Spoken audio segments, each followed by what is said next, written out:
This is actually how you open zip forms. For those of you that have zip forms, you know what I'm talking about. You put in your login, your password, and then you're going to go to transactions.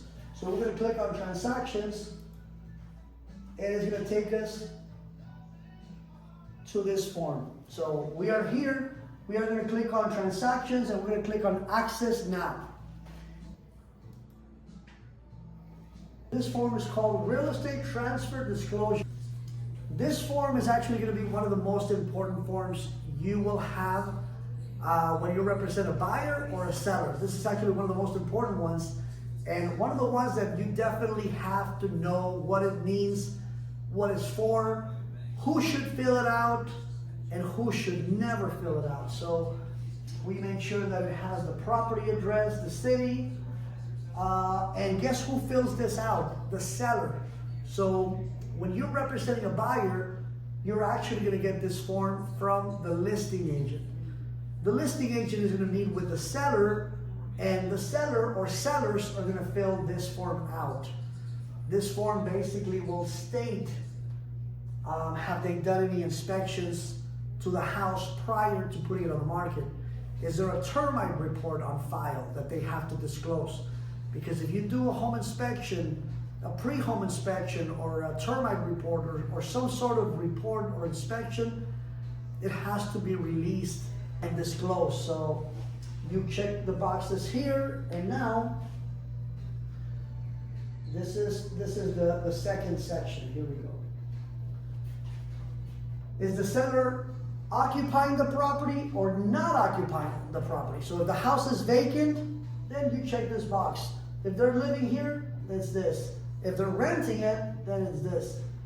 Right here, this portion, the seller will fill it out. Never, ever, ever, ever fill this form out on behalf of the sellers.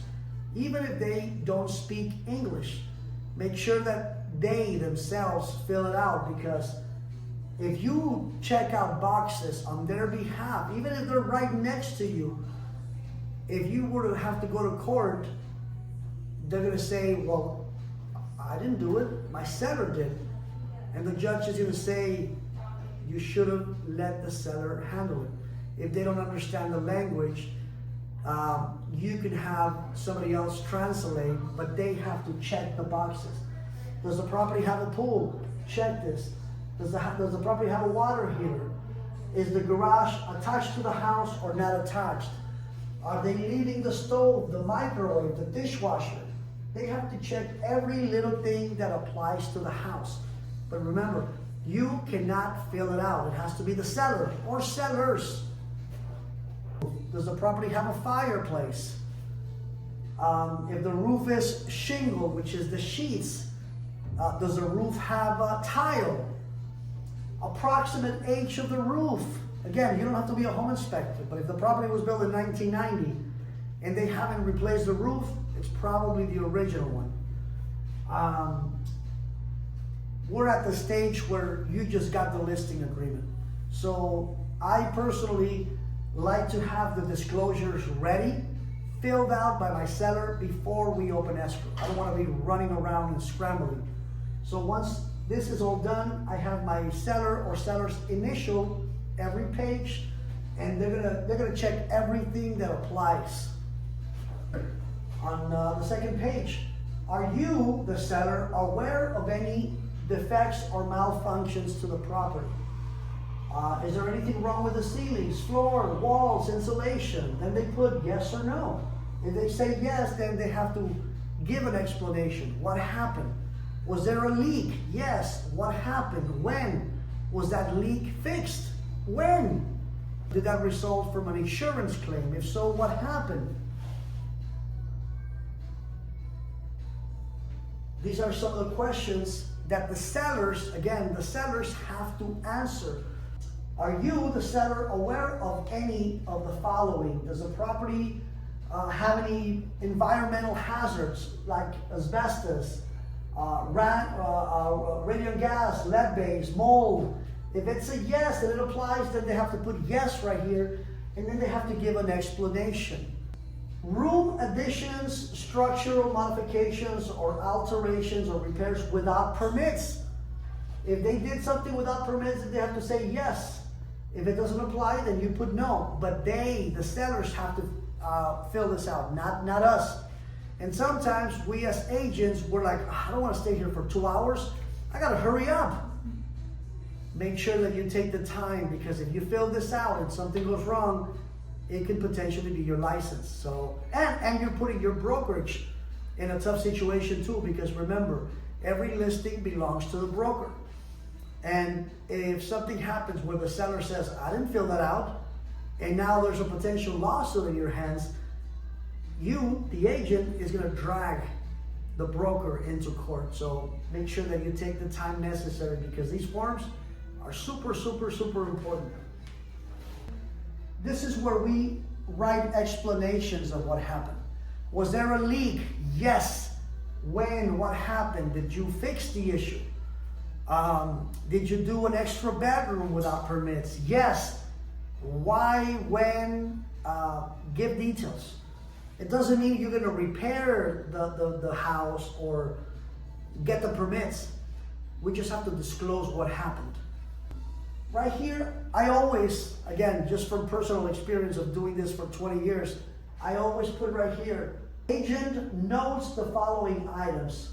I always put right here, listing agent knows very little about the home's past condition. Listing agent and listing brokerage recommend buyer to do a home inspection and their own due diligence. Because I don't know anything about the house. I've never lived there. I just know what my seller told me. So my knowledge about the house and what happened 2, 3, 5 years ago, I don't know. So I'm recommending that the buyer get a home inspection. And I'm gonna do what's called an AVID, Agent Visual Inspection. And I'm gonna actually go over that form shortly. Once I do that, I'm gonna check the proper boxes. I'm gonna sign here, date it. And if there's another agent, that agent will also sign and date. And it's called the T as in Tom, D as in David, and S as in Sam. Transfer disclosure statement. 3 pages, very important. If you don't have any transactions, make sure that you go into Zip Forms if you have access and read the forms before you actually need them. Because eventually, guess what? You're gonna have a client or clients that are gonna say, well, before I sign this, I wanna know what I'm signing. Can you explain this? And you don't wanna look bad in front of your clients, because they're gonna say, well, wait a minute, I thought this agent knew what he or she was claiming to do. So take the time to learn these forms, because it's gonna help your career. Seller Property Questionnaire, SPQ.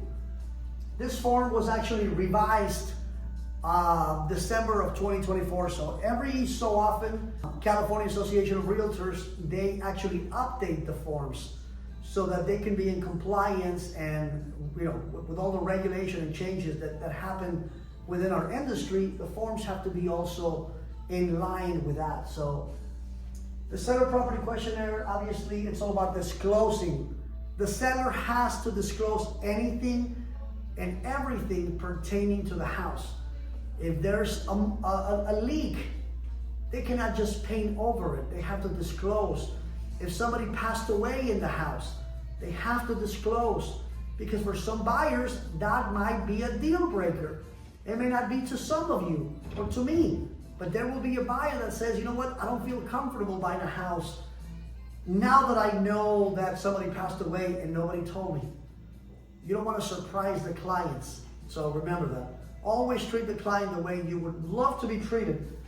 And I'm going to go over the yes and no questions. So here we go.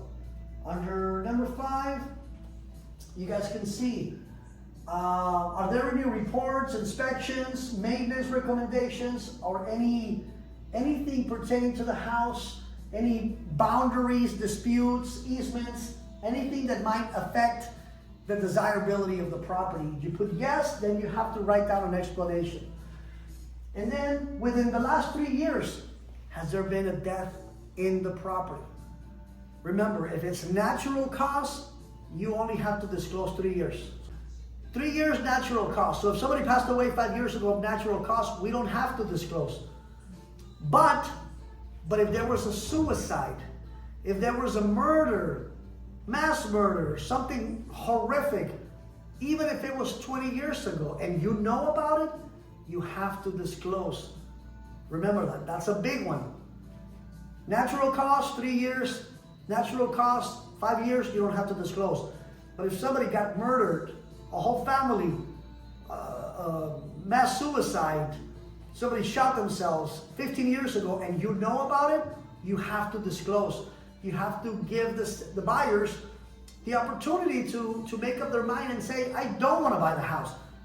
You know, somebody killed a family. Well, I don't want those people to come back and finish the job. I don't know.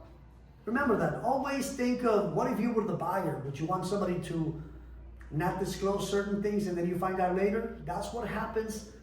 And that's why sometimes lawsuits happen, because people conveniently forget to disclose certain things. So the golden rule that I always apply is, if I have to ask myself, should I disclose?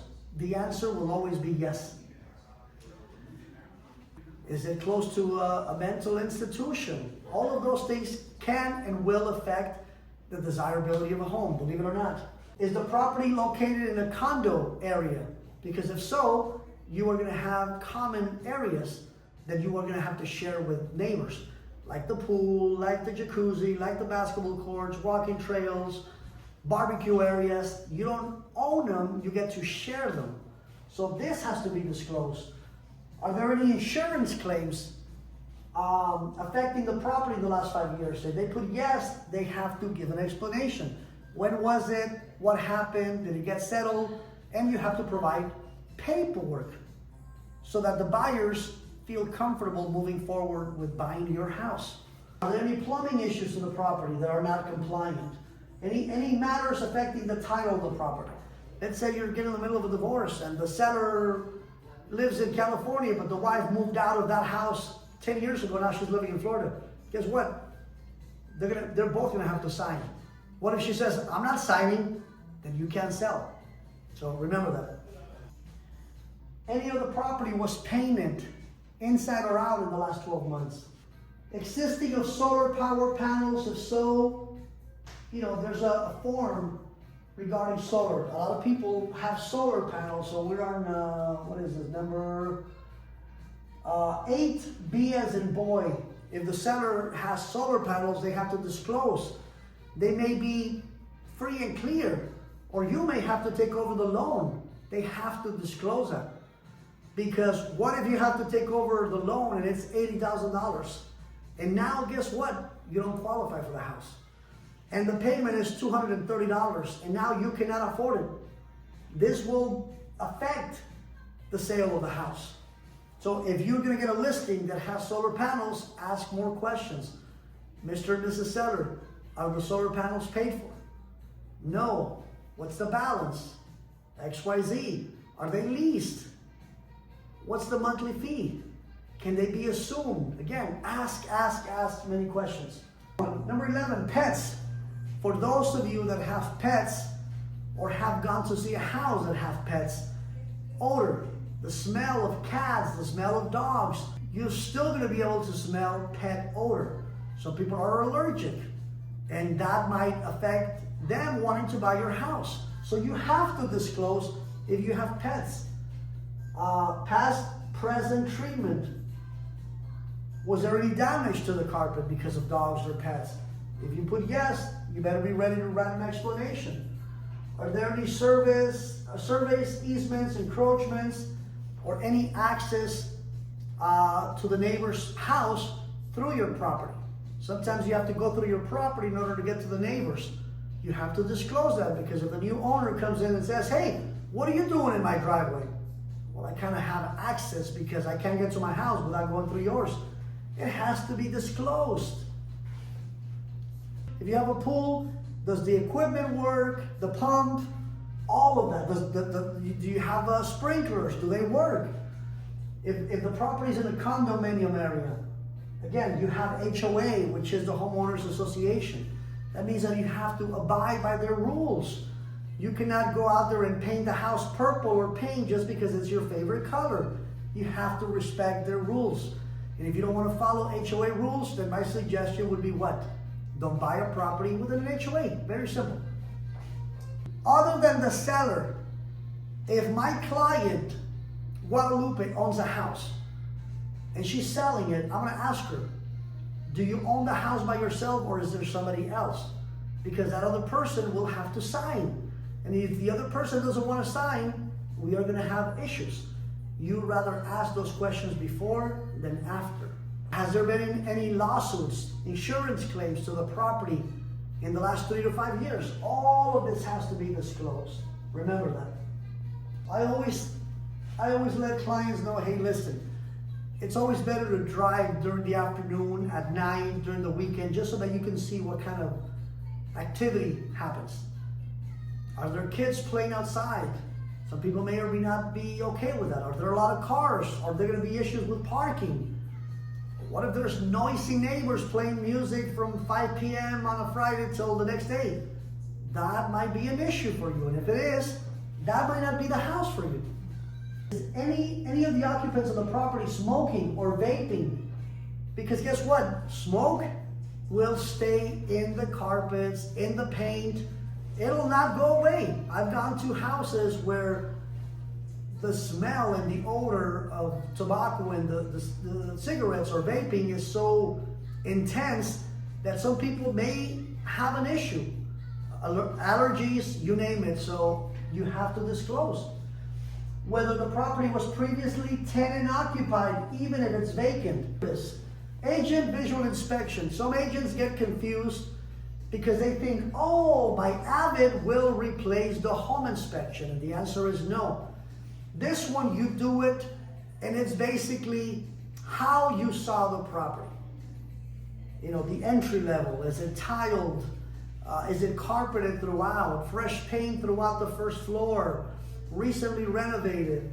I see visible stainless steel appliances. The garage is 2-car detached. Pool, jacuzzi, beautifully landscaped backyard, or dirt. Front yard has fruit trees.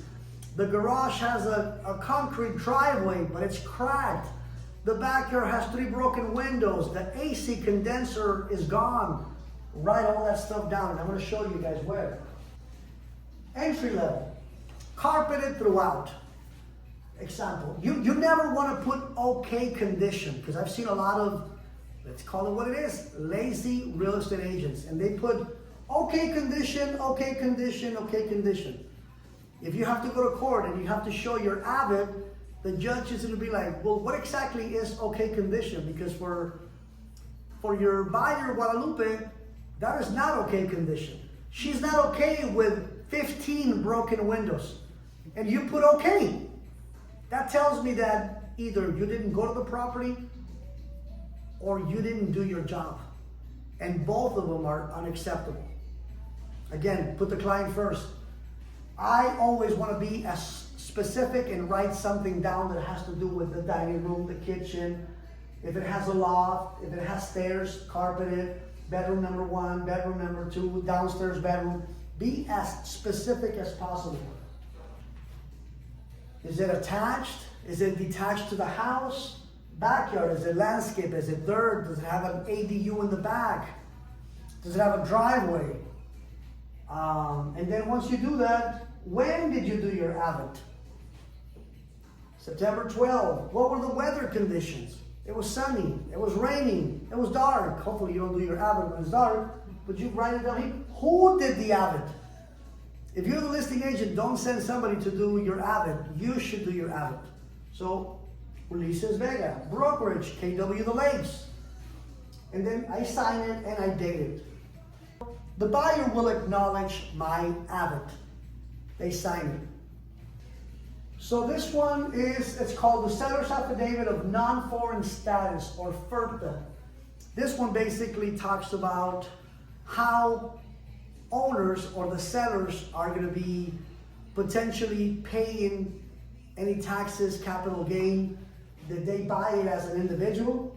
Did they buy it as a corporation? Because if you bought it and you're trying to flip it, then you're going to have to pay some capital gain. So this is for tax purposes. this form most likely will go to escrow. Did Ulises buy the house as an individual or did he buy it as a corporation? And transferor name. The transferor is who's transferring ownership, the seller. So right here it'll say either Ulises Vega or it'll say a corporation or an LLC. Right here you write all this down. You write down the address of where the seller lives. Hopefully it's the residence. And then you gotta write down the seller's social security number. Now, you always wanna protect sensitive information. I always like to put right here on social, seller social on file with escrow. Because sellers are gonna fill out a document from escrow verifying their social or their corporate ID number, tax ID number. The buyer doesn't have to know, but the buyer does have to know that escrow verified that. So I always put filed, verified by escrow. Remember that. Is that if there's two owners, each one has to have their own FERPTA. So remember that. I went over the TDS, which is the Transfer Disclosure Statement. I went over the SPQ, which is the Seller Property Questionnaire. I went over the AVID, which is the Agent Visual Inspection. And during a transaction, the listing agent is going to have their own AVID. And if you represent the buyer, you're going to have your own AVID. Don't copy the other person, because if the other person is wrong, now you got two people that have the same mistakes. And then this one is the FERPTA, which is Seller's Affidavit of Non-Foreign Status in California withholding, because remember, if you are selling this house for a profit and it wasn't your primary residence, you may have escrow withhold a certain percentage of your net proceeds to pay federal and state taxes. So you have to know so that you don't get the shock of your life when you have less money in your bank account after you sold the house. So I went over those 4 forms. We didn't have to go the full hour, but I wanted to go over some important disclosures. Remember, every Friday in person at our training center, KWX, I will go over contracts, and sometimes we have our special guest, which is our compliance officer, Ms. Jacqueline Copeland, go over forms, scenarios, because knowledge is power, but only if you use it. We'll see you next Friday, 1 to 2, and go over the videos, take notes, and if you have access to zip forms, make sure that you go over that, open the files, read them, because eventually you will need to know them. Thank you, everybody.